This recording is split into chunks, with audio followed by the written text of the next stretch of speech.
예수께서 이르시되 내가 곧 길이요 진리요 생명이니 나로 말미암지 않고는 아버지께로 올 자가 없느니라.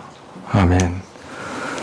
하나님, 오늘도 참된 길이요 진리요 생명 되신 하나님께 예배하는 자리로 나오게 하신 것을 감사합니다. 하나님, 우리를 불쌍히 여기사 하나님이 우리의 참된 길인 것을,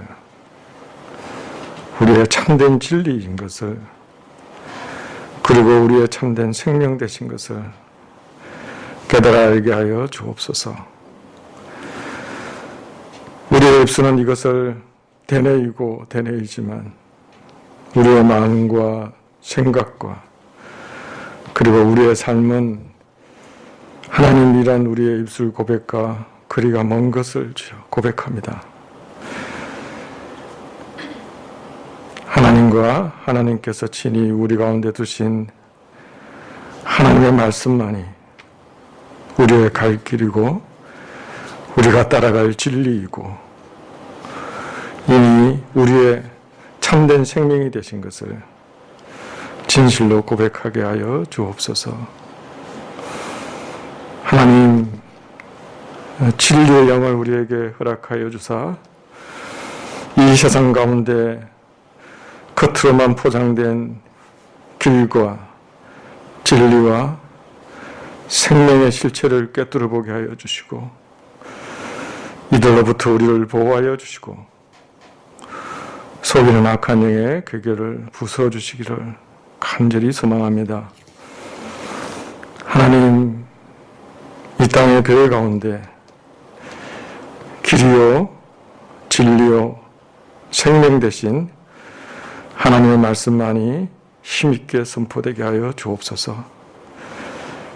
그러하여 하나님, 우리로 하여금 오직 이것만을 붙잡고 나아갈 수 있도록 주님 우리 가운데 은혜를 베풀어 주옵소서. 하나님, 만물을 다스리시고 역사를 주관하시는 하나님, 세계적으로 또 국내적으로 여러 어려움 가운데 있는 이 나라를 불쌍히 여겨주시고 지켜주시고 보존하여 주시기를 하나님께 간절히 구합니다. 하나님, 대통령 선거가 끝났는데 하나님, 이 나라를 사람의 손에 맡기지 마시고 하나님께서 친히 다스려 주시기를 간절히 구합니다. 하나님, 이 나라를 악한 영으로부터 보호하여 주시고 하나님의 사람들을 주님 세워주시기를, 하나님의 말씀을 받은 자들을 이 땅 가운데 주님 세워주시기를 간절히 구합니다. 하나님, 주의 몸된 성가교회를 위하여 기도합니다. 코로나가 확산세가 참으로 심한데 하나님, 코로나로부터 우리의 건강을 지켜주시고 산업과 삶을 보호해 주시기를 간절히 구합니다. 하나님, 코로나에 걸린 여러 교우들과 자녀들의 건강을 회복시켜 주시고 깨끗이 낫게 하여 주시고 후유증이 없게 주님 도와주시옵소서. 하나님, 지금 이 땅 가운데, 이 세계 가운데 이 코로나를 허락하신 하나님의 뜻을 우리로 참으로 깨닫게 하여 주시기를 간절히 구합니다. 새학기를 시작한 우리의 자녀들에게 좋은 친구들, 선생님, 또 믿음의 친구들 만나서 잘 적응하며 보내게 하여 주시기를 간절히 구합니다. 특별히 마음이 무너져 내린 자들에게 함께하여 주사 하나님, 이들을 회복하여 주시고 오직 하나님만 붙잡고 나아갈 수 있도록 도와주옵소서. 하나님, 오늘 예배 가운데 말씀을 허락하여 주시고 이 말씀을 통해 강야와 같은 이 땅에서 넉넉히 이기며 살아갈 수 있도록 우리 가운데 하나님의 은혜를 허락하여 주시기를 구합니다. 하나님께서 우리에게 주신 것의 일부를 감사함으로 하나님께 드리며 우리의 찬양을 올려드리오니 받아주시옵소서. 우리의 참된 길이요 진리요 생명 되신 예수님의 이름으로 기도합니다. 아멘.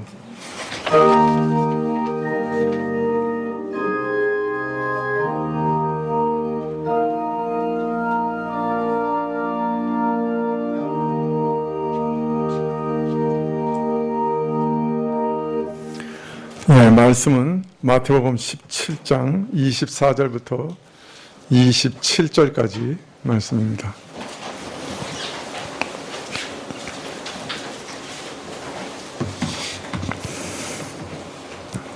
네, 마태복음 17장 24절부터 27절, 신약 29쪽인데요.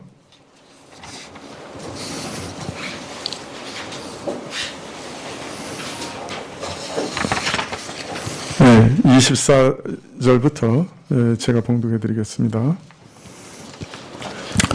가버나움에 이르니 반세기를 받는 자들이 베드로에게 나와 가로되 너희 선생이 반세계를 내지 아니하느냐?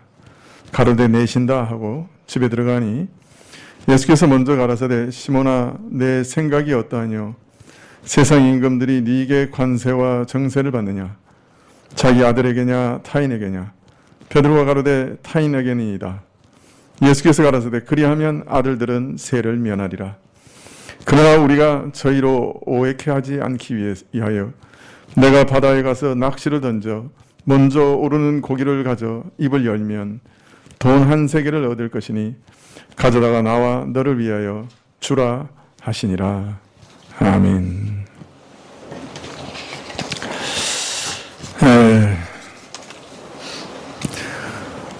베드로는 성전세를 거두는 자들이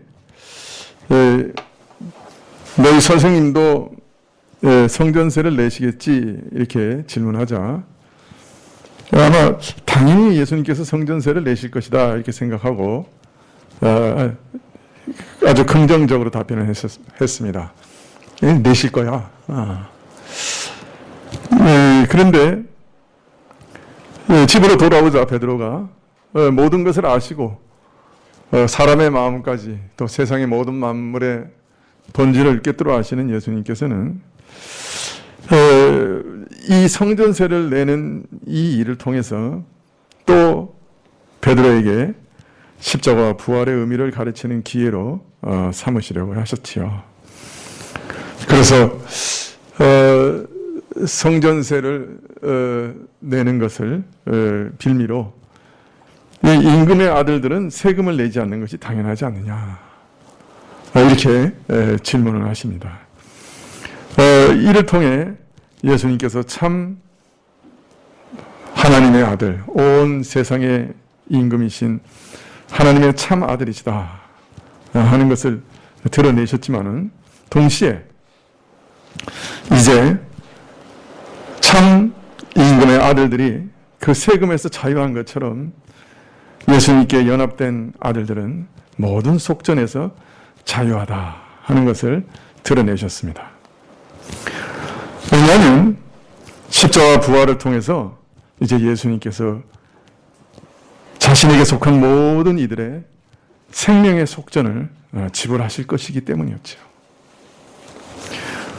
이제 믿는 자들을 위해 자신의 생명을 그 대가로 속전으로 지불하실 것이기 때문에 이 아들과 연합된 모든 아들들은 이제 영원히 이 속전에서 자유하게 되는 것이었습니다.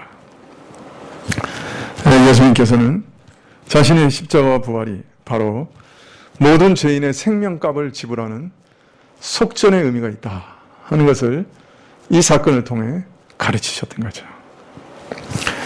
자, 그러나 예수님께서는 십자가의 이런 비밀을 알 턱이 없는 사람들로 하여금 걸려 넘어지지 않게 하시기 위해서 이 반세겔의 의무를 이제 지키라 이렇게 명하십니다. 27절에 그러나 우리가 저희로 오해케 하지 않기 위해서 내가 이제 바다로 가서 낚시를 던져 먼저 오르는 고기를 가져 입을 열면 돈 한 세겔을 얻을 것이니 가져다가 나와 너를 위하여 주라 하십니다. 예수님께서 돈 한 세겔이 없으셔가지고 이런 기적을 베푸셨을까요? 잘 모르겠습니다. 그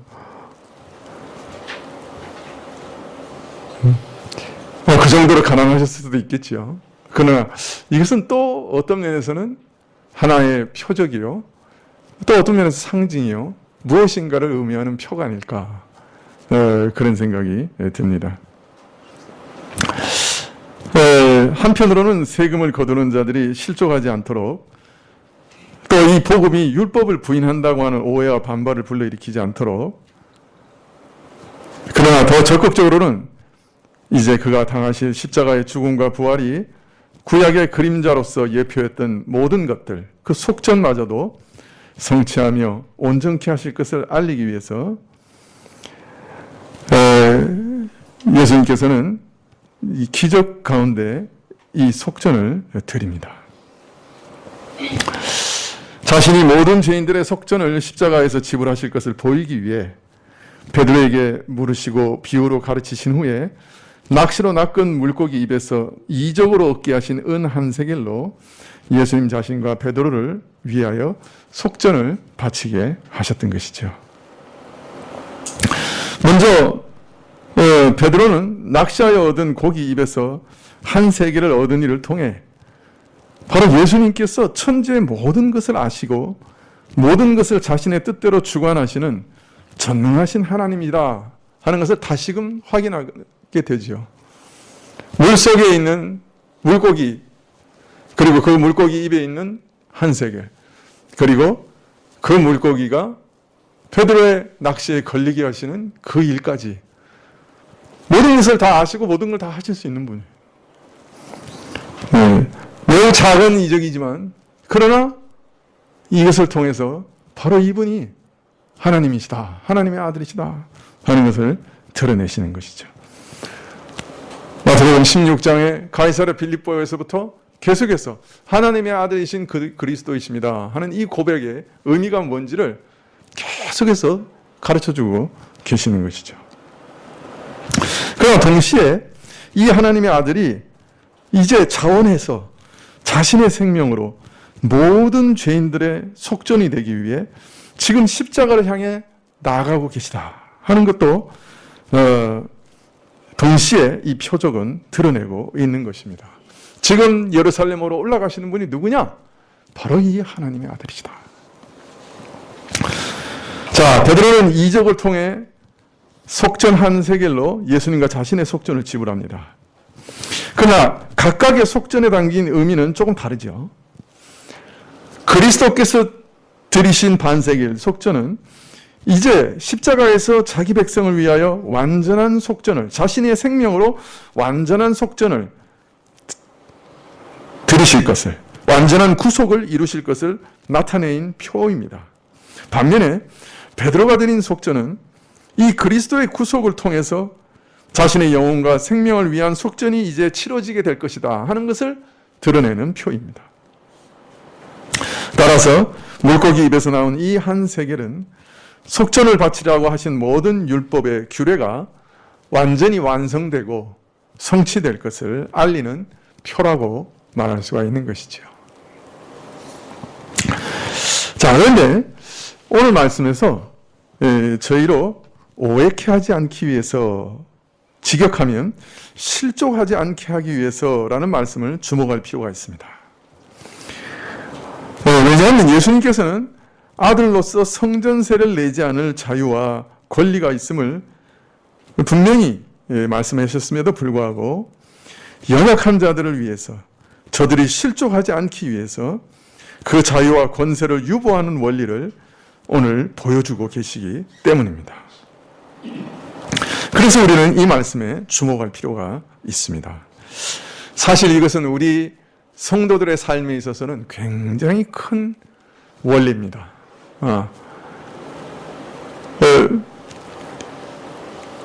우리 성도들은 하나님의 아들로서 무한한 자유와 또 권리를 소유하고 있습니다.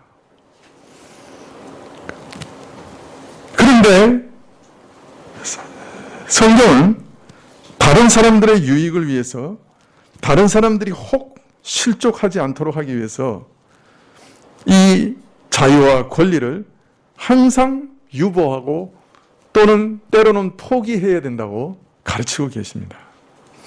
오늘 예수님께서 하나님의 아들로서 당연히 성전에 속전을 낼 필요가 없습니다. 그거는 자유와 권리가 있으신 분이에요. 그런데 유대인들이 혹 실족할까 봐 물고기 입을 통해서 한 세계를 얻어 속전을 내게 하십니다. 자, 이런 자유와 권리를 포기하는, 다른 사람의 영혼을 위해 포기하는 이런 원리가 이후 바울을 통해 교회 안에서 아주 분명하게 알려지고 가르쳐지게 됩니다. 이것은 신약 성경에서 상당히 많은 분량을 가지고 우리 성도들에게 가르치는 큰 원칙입니다. 그래서 오늘은 이 원리에 대해서 조금 살펴보려고 하는데요. 로마서 14장을 한번 펼쳐보시면 좋겠습니다. 로마서 14장. 이 14장에 13절 보시면 이런 말씀이 있습니다. 로마서 14장은 258쪽인데요. 제가 가진 성경으로는 로마서 14장 13절 보면 이런 말씀이 있습니다. 그런즉 우리가 다시는 서로 판단하지 말고 도리어 부딪힐 것이나 거칠 것으로 형제 앞에 두지 아니할 것을 주의하라. 이 문맥을 보면 바울은 지금 신자들이 이 날이나 음식을 구별하는 일에 대해서 지금 말씀하고 계세요. 지난 수요일 날 제가 레위기를 통해서 음식을 구별하는 일에 대해서 말씀드렸죠. 뭐는 먹고 뭐는 먹지 말라 하는 그 정결 규례가 어떤 의미인가, 또 그것이 신약에서는 어떻게 폐지됐는가 하는 것들에 대해서 좀 말씀을 드렸는데요. 지금 그 일을 언급하고 계시는 겁니다.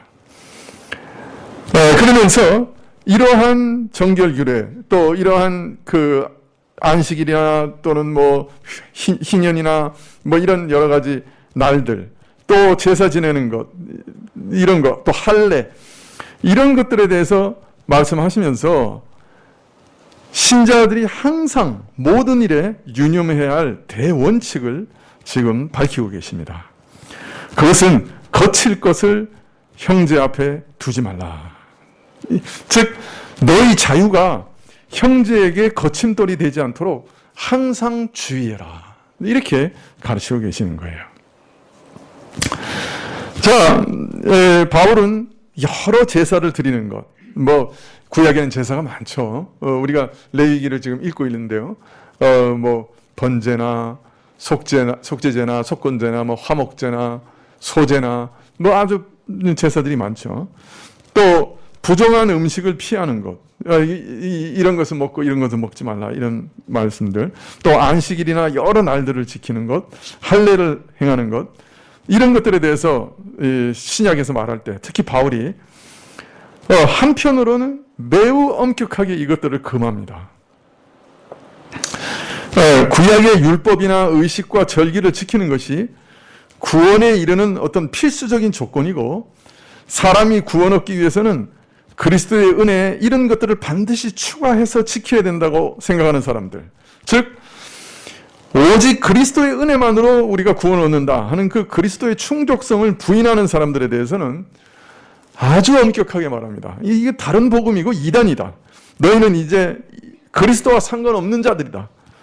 너희가 이제 할례를 받으면 그리스도와 상관없게 된다 하고 아주 무섭게 질책합니다. 너 이단이야, 이렇게 얘기합니다. 네, 그래서 오늘날도 그 안식일을 꼭, 이제 구약의 안식일은 토요일 저녁부터 주일 오전 아침까지인데요. 예. 근데 이 구약의 안식일을 꼭 지켜야 된다고 생각하고 부정한 음식들 먹지 말아야 된다고, 그것이 아주 구원과 직결되고 필수적인 거라고 가르치는 일부 안식교는 이단입니다. 예. 그래서 우리가 안식교는 두 가지 종류로 나눠지는데요. 그런데 이 필수적이라고 생각하는 사람들, 그 사람들이 이단이에요. 그래서 아주 바울은 명백하게 말하고 있습니다. 그런데 한편으로는 구원은 오직 그리스도를 믿는 믿음으로 얻는 것을 확신하면서 구약의 절기나 의식이 본질에 있어서는 그 그리스도의 은혜를 가리키는 거 아니냐. 그 의식들이 그리스도의 은혜와 서로 다른 것이 아니고 은혜를 부정하는 것도 아니고 오히려 예수 그리스도의 은혜를 미리 보여주시는 것들이니까 또 성경은 이거 지키라고 하시니 나는 이거 그냥 지키겠다. 이런 사람들이 있었던 거예요. 바울사도는 아직 그리스도 안에서 완성된 은혜의 자유를 완전히 누리지 못하고 믿음이 연약해서 그것은 그림자에 불과하고 이제 실체이신 예수님 오신 후에 완전히 폐해진 것인데도 그것을 온전히 깨닫지 못하고 구약의 규례와 절기와 의식을 지키는 자들에게는 매우 간대했어요. 그래서 로마서 14장 1절에 보면 믿음이 연약한 자를 너희가 받되 그의 의심하는 바를 비판하지 말라. 이렇게 얘기하시고요. 또 14장 3절 이하에 보면 먹는 자는 먹지 않는 자를 업신여기지 말고 먹지 않는 자는 먹는 자를 비판하지 말라. 이는 하나님이 그를 받으셨습니다. 남의 하인을 비판하는 너는 누구냐? 그가 서 있는 것이나 넘어지는 것이 자기 주인에게 있음에 그가 세움을 받으리니 이는 그를 세우시는 권능이 주께 있습니다. 어떤 사람은 이 날을 전날보다 낮게 여기고 어떤 사람은 모든 날을 같게 여기나니 각각 자기 마음으로 확정할지니라.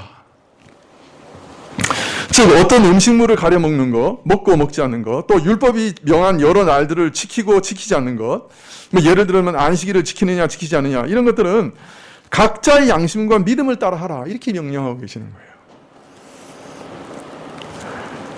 그러므로 이런 모든 일에 대한 그러면서 이런 모든 일에 대한 대원칙을 가르치되 오늘 13절에 이렇게 얘기합니다. 그런즉 우리가 다시는 서로 판단하지 말고 도리어 부딪힐 것이나 거칠 것으로 형제 앞에 두지 않을 것을 주의하라. 서로 판단하고 정죄하지 마라. 즉 나를 지키는 일이나 음식을 구별하는 일에 있어서 각자의 신앙 양심과 판단을 존중하라. 신앙 양심의 자유를 따라 판단하고 결정하여 행하는 것을 금하지 말라. 이렇게 얘기합니다. 또 형제에게 걸림이나 거칠 것이 되지 않도록 스스로 조심하라. 나의 허물로 인해 나의 자유로 인해 다른 사람이 실족하는 일이 없게 해라. 이렇게 얘기합니다. 근데 여기 한 가지 문제가 있습니다. 어떤 사람은 이런 자유를 자기 자신에게 적용시켜서 무엇이든지 내 신앙 양심에 따라 나는 마음대로 행할 수 있다. 이렇게 착각하는 거예요. 그래서 나의 자유다. 이렇게 생각하는 겁니다. 신자에게 이런 자유가 있으니 나는 내게 주어진 자유대로 자유롭게 살겠다. 신자에게 이런 자유가 있는 건 분명해요. 그런데 내가 그런 자유가 있으니까 내 마음대로 살겠다. 이건 잘못된 것이라는 거죠. 신앙 양심의 자유를 존중하라고 하는 것은 어디까지나 상대방의 자유를 존중하라는 것이지 나에게 적용시켜서 내가 내 마음대로 자유롭게 행하라는 말씀은 결코 아닌 것이에요. 이 사실을 가르치되 형제에게 거칠 것을 두지 않도록 조심하라. 이렇게 명하신 겁니다. 너는 내 형제에게 거치는 것이나 걸림돌이 되지 않도록 하라는 말씀은 내게 그렇게 할 자유가 있다 할지라도 그것이 다른 사람에게 걸림이 되면 그러한 자유를 제한하라는 말씀인 것이죠. 신자에게 허락된 양심의 자유라고 하는 것은 근본적으로 상대방을 배려하는 자유지 자기 자신을 위한 이기적인 자유가 아닌 것이에요. 오히려 신자는 항상 자신이 남에게 걸림돌이, 거치는 돌이 되지 않도록 스스로 조심하고 자제해야 됩니다. 스스로를 제한하고 억제해야 됩니다. 말하자면 다른 사람의 자유는 존중하고 자신의 자유는 제한해야 돼요. 다른 사람에 대해서는 너그럽게 대하고 자신에 대해서는 엄격하게 대해야 됩니다. 그래서 14장 20절에 이렇게 얘기합니다. 식물을 인하여 하나님의 사업을 무너지기 말라. 만물이 다 정하되 거리낌으로 먹는 사람에게는 악하니라. 고기도 먹지 아니하고 포도주도 마시지 아니하고 무엇이든지 내 형제로 거리끼게 하는 일을 아니함이 아름다우니라. 여기 자기 나름대로는 주께서 기뻐하시는 것이라 생각하여 식물을 구별하여 먹는 사람이 있습니다. 그렇지만 나는 모든 식물이 깨끗함을 알고 아무 거리낌 없이 먹습니다. 그런데 이런 행동이 연약한 자에게는 어떻게 되는가? 꺼리낌이 될 수 있습니다. 그는 하나님께서 은혜로 허락하신 자유를 아직 깨닫지 못해요. 그래서 자칫 생각하기를 저 사람은 왜 신자답지 않게 저렇게 하지? 왜 저걸 먹고 그래? 이 성경에는 분명히 비늘 없는 거 먹지 말라 그러는데 왜 저 사람은 오징어 먹어? 이렇게 비난할 수 있는 거죠. 아니면 반대로 신자는 반드시 거룩한 것과 속된 것을 구별해서 거룩하게 살 필요가 없구나. 저렇게 신앙 좋은 사람들도 뭐 부정한 것들 저렇게 마음껏 먹는 거 보니까 뭐 거룩하고 부정하고 이런 거 가릴 필요가 아무것도 없는 거네. 그냥 막 살아도 되는 거네. 이렇게 오해할 수도 있고, 더 나아가서는 이거 먹으면 안 되는 건데. 그런데 저 사람 먹는 거 보니까 먹어도 되는 거 아니야? 그리고 먹는 사람도 있고. 그래서 참 사실 음식 먹는 건 아무 의미가 없어요. 그거 먹으면 입으로 들어가서 그냥 소화되고 영양가 있는 그런 음식이 될 뿐인데, 그것 때문에 자기 신앙 양심을 파괴하고 믿음을 무너뜨리게 되는 아주 무서운 문제를 가져올 수 있습니다. 그래가지고 심각한 영적 손상을 가져올 수가 있는 거예요. 여러분, 이런 문제가 우상 제물의 문제도 있죠. 당시에 소나 양이나 이런 육식은 대부분 우상에게 먼저 제물로 바쳐진 다음에 그 고기를 시장에다 팔았어요. 그런데 그 우상 제물을 이거 신자가 그냥 고기로 생각하고 사서 먹으면 아무 문제가 없는 거예요. 그냥 그 고기야. 그런데 이거 우상한테 제사를 드린 건데 내가 이거 사 먹으면 아니면 이거 나눠 먹으면 이거 내가 우상에게 제사를 드리는 일인데 하고 양심의 가책을 받으면서 그 고기를 먹으면 진짜 우상에게 제물을 바치는, 그 우상 숭배를 하는 일에 참여하는 일이 되어버리는 거예요. 아무것도 아닌데 자기 믿음에 따라서 자기를 더럽히는 수가 있는 거죠. 그런데 어떤 믿음이 아주 강한 사람이 이거 그냥 고기일 뿐이야. 그리고 자기는 먹는 거예요. 근데 옆에 있는 사람이 보고 저거 우상에게 바쳐진 제물인데 먹네. 그러면 뭐 우리도 먹어도 되나? 근데 자기는 의심하면서 그걸 먹는단 말이에요. 그러면 그게 의미가 부여돼가지고 우상 제물에 참여하는 게 돼버린단 말이에요. 그리고 자기 영혼에 심각한 죄를 범하게 만드는 거예요. 원래 동물 제사도 뭐 소 태워드리는 게 무슨 의미가 있어요. 그런데 거기 의미가 부여되잖아요. 그 의식에 믿음으로 저것은 앞으로 오실 예수님을 우리를 위해 죽으시는 그런 일을 지금 예표하고, 그래서 내가 그 믿음으로 이 제물을 드린다. 그러면 그 제물과 의식에 의미가 부여되고 믿음이 부여돼서 거기 가치가 있게 되는 거예요. 근데 동일한 원리로 우상 제물인 거 알면서 먹으면 그냥 이건 고기일 뿐이야 라고 먹는 사람은 아무 문제가 없어요. 그런데 이거 우상 제물한테 이거 우상한테 바쳐진 건데 하고 먹으면 이미 거기 믿음이 작동하고 있는 거예요. 어떤 면에서는 잘못된 믿음이. 근데 그러면서 그게 의미가 부여되고 그것이 영혼을 상하게 만드는 거예요. 그래서 누가 이제 굿떡을 갖다 준단 말이에요. 우리나라에는 이 굿떡이 있어요. 굿을 한 다음에 떡이 있는데 이게 옛날부터 떡이라고 하는 것은 많이 또 멀리 나눠 먹을수록 그게 효용이 있다고 이제 또 무당들이 가르쳐요. 그래서 이 기록을 보면 어떤 때는 심리를 가져가서 떡을 줍니다. 그게 이제 그런 속성, 믿음이 있는 거예요.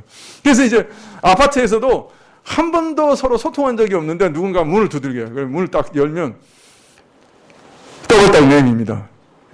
이게 무슨 떡입니까? 그럼 굿떡인데 나눠 드십시오. 나눠 먹으려고 가져왔습니다. 이렇게 한단 말이에요. 근데 아파트 문에다가 명패를 붙여놨어요. 무슨 교회.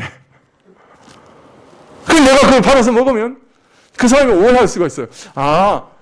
저 사람도 굿에 참여해서 떡을 먹는구나, 믿는 사람들도. 그러면 그 떡을 가져다 주는 사람이 영혼을 상하게 만드는 거죠. 나는 그거 떡이야, 그냥. 아무 문제 없어. 먹는다고 해서 무슨 상관없는 거예요. 그냥 맛있는 거지 뭐. 그런데 그것을 굿떡이라고 생각하고 가져다 주는 사람의 믿음을 상하게 할 수 있어요. 근데 옆집에 마치 믿음이 연약한 형제가 살았어. 그냥 옆에서 가만히 보고 있는 거야. 저 사람, 저 믿음이 강한 사람이 굿떡을 받나 안 받나. 믿음이 강한 사람은 이건 떡일 뿐이야. 그러고 이제 먹는 거예요. 근데 옆에 있는 사람은 믿음이 강한 사람은 굿떡을 먹네. 그럼 굿떡 같이 굿에 참여하면서 먹어도 되나? 이렇게 오해를 하게 되죠. 잘못하면. 그러면 또 그 옆에 있는 형제를 실족하게 만들 수 있는 거예요. 그러면 어떻게 해야 되는 거예요? 미안하지만 나는 굿에 참여하지 않습니다. 저 신자입니다. 죄송합니다, 대단히. 그러면서 거절해야만 되는 그런 경우가 많은 거죠. 따라서 하나님의 원리를 깊이 깨달은 지식을 소유한 자일수록 자신의 자유가 이와 같이 연약한 양심으로 실족하지 않도록 극히 조심해야 합니다. 그래서 바울 사도께서는 로마서 14장 21절에 내 형제로 실족해 하는 것이면 그로 꺼리며 걸림이 되게 하는 것이면 고기나 술을 먹지 않는 것이 좋다. 이것은 연약한 자의 양심을 위해 자신의 자유를 스스로 제한하는 것이요. 바로 이러한 자세가 믿음이 강한 자가 요구된다. 자에게 요구된다. 내가 뭔가를 좀 아니까 내 마음대로 내 양심대로 할 수 있다고 생각하는 것은 신자에게 합당한 자세가 아니다. 연약한 자로 하여금 걸려 넘어지지 않도록 항상 조심해야 되고, 만약 그렇지 않으면 방종과 독선이 돼서 다른 사람의 영혼을 무너뜨리는 데까지 갈 수 있다. 그렇게 말씀하시는 거죠. 그러나 14장 22절에 내게 있는 믿음을 하나님 앞에 스스로 가지고 있으라. 너는 내 가진 믿음을 하나님 앞에서는 꼭 견고하게 가지고 있어야 된다. 네. 연약한 자의 양심을 위해서는 스스로 자유를 제한해야 되지만은 하나님께서 내게 베푸신 진리의 지식과 깨달음과 은혜와 자유를 부인하고 버리거나 포기하라는 말씀은 또한 결코 아니다. 내게 주신 은혜와 지식과 신앙 양심의 자유는 하나님께서 내 스스로 너에 대해서 얼마든지 지키고 누려라. 그렇게 말씀하고 계시는 거죠.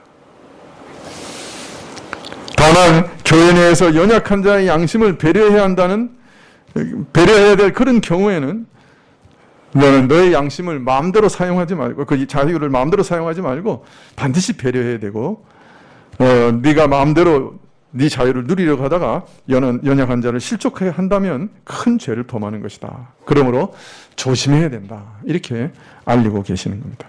근데 바울은 이런 원리를 더 확장해서 교회 밖의 사람들과 외인들에 대해서도 조심하라 이렇게 얘기해요.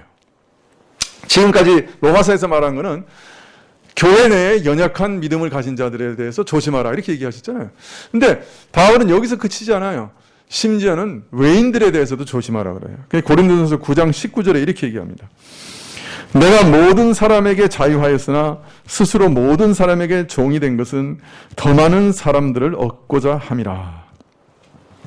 내가 모든 사람에게 자유해요. 그런데 더 많은 사람을 얻기 위해서 모든 사람에게 나 자신을 예속시켰어요. 종이 되게 했어요. 나는 저 사람들의 종이다. 그렇게 생각하면서 살았다는 거예요. 나 자신은 그 어느 곳에서나 누구에게나 얽매이지 않는 완전한 자유자예요. 나는 하나님의 자녀고 하나님의 자녀의 권세를 가진 사람이고 사도예요. 바울은 그런 사람이에요. 그런데 내 스스로 모든 사람에게 종이 되어 얽매임을 자청했다 그래요.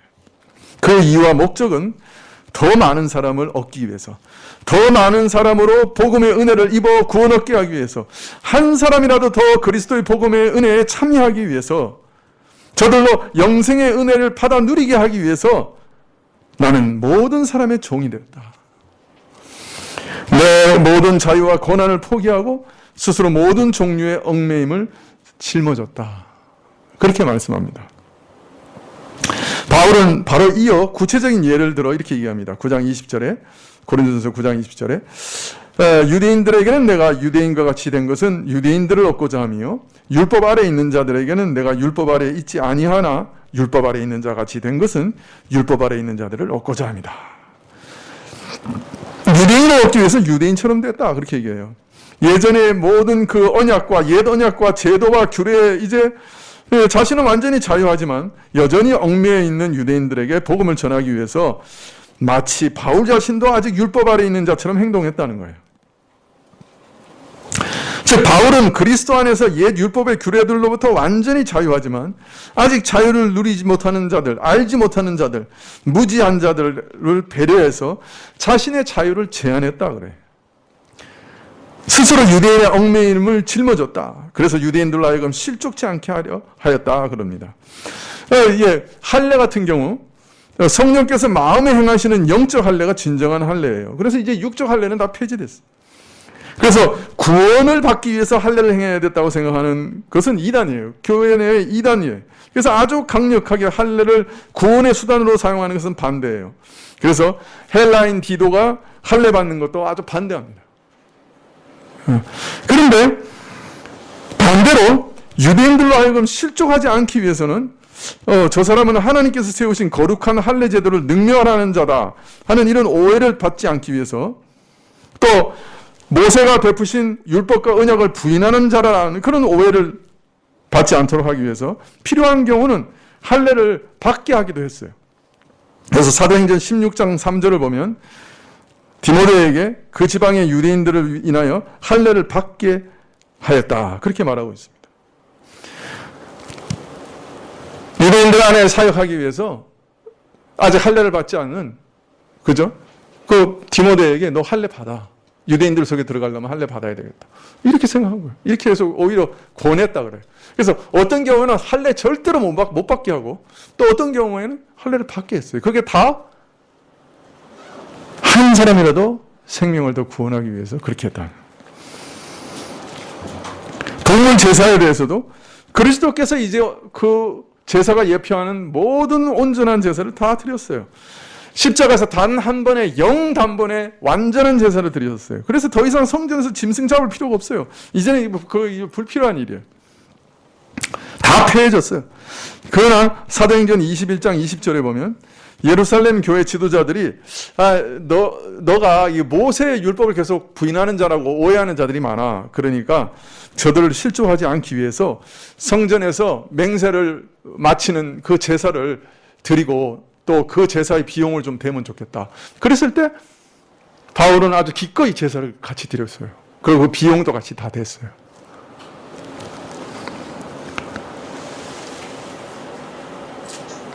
오늘 우리는 모든 사람들이 목소리를 높여서 자기 권리를 주장하는 시대에 삽니다. 우리는 자기 권리를 침해하는 것은 참지 못합니다.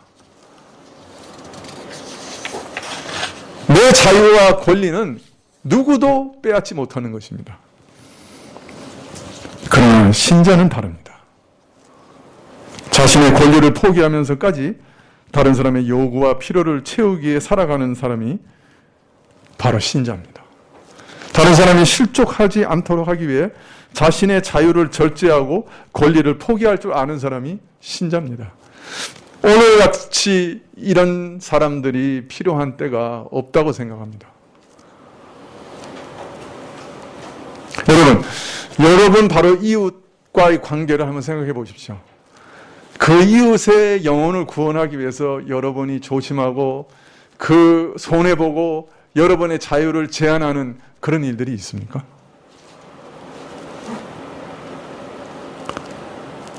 제 윗집에 사는 분이 있는데 아이가 둘이 있어요. 위에서 그냥 도도도독 도도도독 도도도독 발걸음이 아주 통통통 튑니다. 근데요, 이분들이 신자 같아요. 한 3개월에 한 번씩 찾아옵니다. 그거 와서 뭐 사과라도 몇 개 가져와서 이럽니다. 아이들이 너무 뛰어서 너무너무 죄송합니다. 조심시키는데 아직은 참 어렵습니다. 죄송합니다. 근데 조금 있으면 시골에서 따온 겁니다. 그리고 또 참외 요만큼 가져와서 뭐 많이 가져오는 것도 아니에요. 근데 또 문을 두들깁니다. 그러니까 애 옆에다 세워놓고 인사시킵니다. 범인이 이놈입니다. 너 인사해. 저 정말 죄송합니다. 이러니까 밤에 좀 짜증 날 때도 있지만은 화를 낼 수가 없어. 하도 와서 그냥 미안하다고 그러는데 뭐라 그러겠어요, 그죠? 근데 잘하더라고. 애한테도 교육을 잘 시키는 것 같고. 여러분, 정말로 겸손하게 어떤 면에서는 조심하고, 왜 그런 거예요? 왜 손해보고? 그 이웃의 영혼을 어떻게든 얻으려고. 저거 믿는 자라고 하는데 형편없어. 주차해놓은 꼴을 봐. 그런 말 안 들으려고. 조심하는 거예요.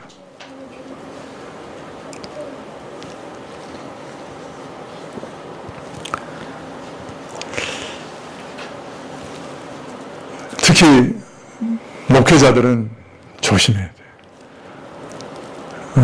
제가 자꾸 말하는데 목회자는 사례도 교회 중간에서 약간 밑으로 받는 게 좋다. 차도 교인 평균에서 약간 밑으로 타는 게 좋다. 내가 늘 그렇게 가르칩니다. 왜? 그 목회자도 좋은 차 타면 어때요? 좋은 집에 살면 어떻고? 좀 많이 받으면 어때요, 사례를? 그러나 그것 때문에 혹여라도 한 사람이라도 실족한 사람이 생길까 봐 그거 안 하는 거예요.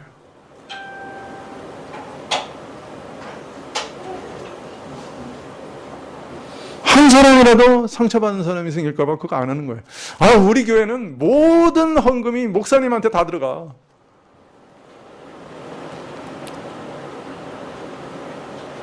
그런 얘기 나올까 봐 조심하는 거예요. 곤란이 있어요. 성경에는 그죠?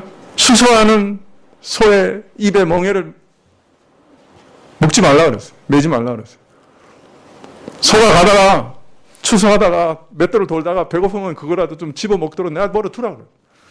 다른 말로 말하면 그 일하는 것에서 먹고 살게 해야 된다는 거예요. 목회자도 그 사역하는 걸 통해서 생활비를 벌려고 하셨던 거예요.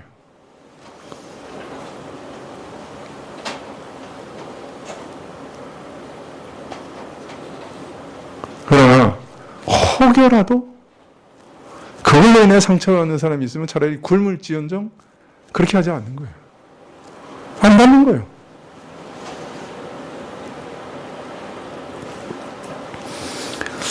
어떤 분은 왜 그렇게 바보같이 살아야 됩니까? 질문할지 모르겠어요. 이런 질문에 예수님께서 그렇게 사셨기 때문에 라고 대답할 수밖에 없어요. 예수님은 죄인들에 대해 아무런 의무가 없으셨어요. 오히려 죄인들을 심판하실 권리와 자유만 가지신 분이에요. 근데 예수님께서는 자신이 가지신 심판의 권리를 행사치 않으셨어요. 오히려 죄인들이 받으실 심판을 자신이 대신 받으시고 십자가에서 죽으시고 부활하셨어요. 이것이 예수님이 자신의 권리와 자유를 사용하신 방법이었어요. 그래서 오늘 말씀에서도 유대인들이 실족하지 않도록 하기 위해서 자신의 권리와 자유를 사용하지 않으시고 성전세를 내고 계시는 거예요. 그래서 오늘도 예수님을 따르는 모든 사람들은 예수님처럼 자신의 권리와 자유를 다른 사람들을 위해, 복음을 위해 절제하고 포기하고 살아야 돼요. 어떤 면에서는 이웃에게 손해보고 사셔야 돼요.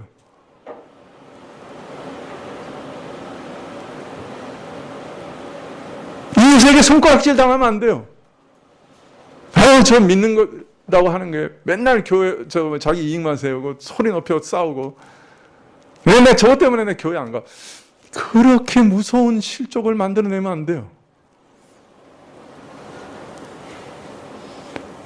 저 사람을 보니까 전 예수님 믿는 사람 같아. 이 코로나 기간에 내가 참 이렇게 월세 내기 힘든데 그렇게 많이 깎아주더라고. 나중에 보니까 자원에서 먼저 깎아주대. 나중에 보니까 그 사람 신자더라고. 야, 그 교회 다니는 사람, 내가 하나님 안 믿지만 저 사람 복 받게 해달라고 하나님께 기도하고 싶어. 이런 말이 나와야 된다.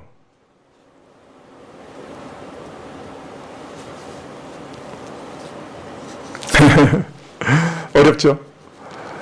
우리는 우리 이익을 위해서 그냥 조금 더 양보하고 싶지 않은 게 우리 마음인데. 그래, 여러분. 예수님 그렇게 사셨어요. 자기 인생을 허비하면서 사셨어요. 손해보시면서 사셨어요. 자기 자유와 고난을 유보하시면서 사셨어요. 한 사람의 영혼이라도 실족하지 않게 하기 위해서. 말 조심하고 소문내지 않고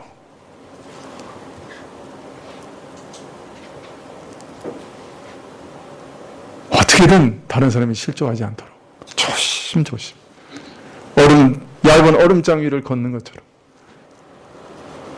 그게 신자의 삶이에요. 불편해요. 답답하고 깝깝해요. 그게 대원칙이에요. 실족할 만한 것들을 사람들 발 앞에 두지 말라. 특별히 너의 자유 때문에. 이게 신약 성경이 가르치고 있는 큰 대원칙이에요.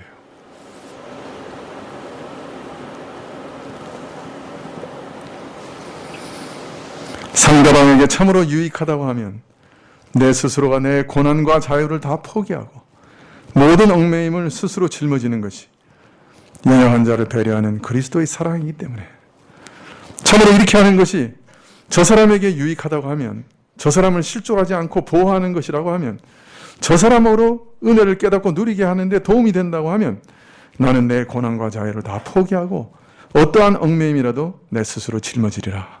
이것이 신자의 사랑의 모습이기 때문에 자유 하나, 때로는 자유를 유보하며 포기하며 살아가는 겁니다. 자유 하나, 그럼 내 마음 안에 무한한 자유를 누리지. 참. 그러나 그 자유를 사용할 때는 다른 사람을 깊이 살펴보는 것이지요. 기도하시겠습니다.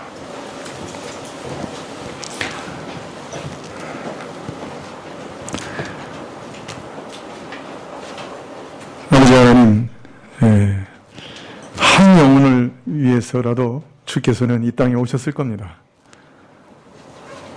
저희 버러지 같은 인생을 위해 하늘의 영광의 보좌를 두시고 이 땅에 오신 예수님, 자신의 생명, 그 영원한 가치, 그 놀라운 영광의 생명을 허비하신 예수님, 이러한 예수님을 따르는 자들이 자신의 조그만 이익과 자유를 제한받지 않기 위해서 그 주께서 저들을 위해 죽으신 사람들의 생명을 짓밟고 실족하게 한다면 얼마나 무서운 일이 되겠습니까?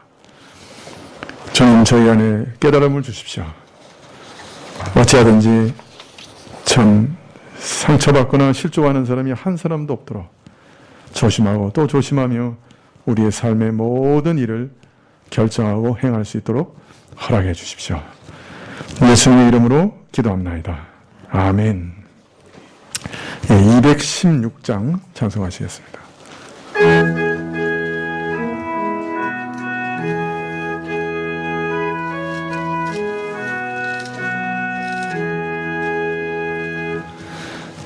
아버지여, 나의 마음을 맡아 주관하시고 완악하고 교만한 것 편케 하여 줍소서. 부드럽고 겸손하여 화평하게 하시고 망령되고 악한 일을 물리치게 합소서. 하나님의 은총 속에 나를 보호하시고 주의 사랑 줄이 되어 나를 깨워 줍소서. 구세주의 흘린 피로 죄를 씻어 버리고 성령으로 하늘 길에 나를 인도합소서.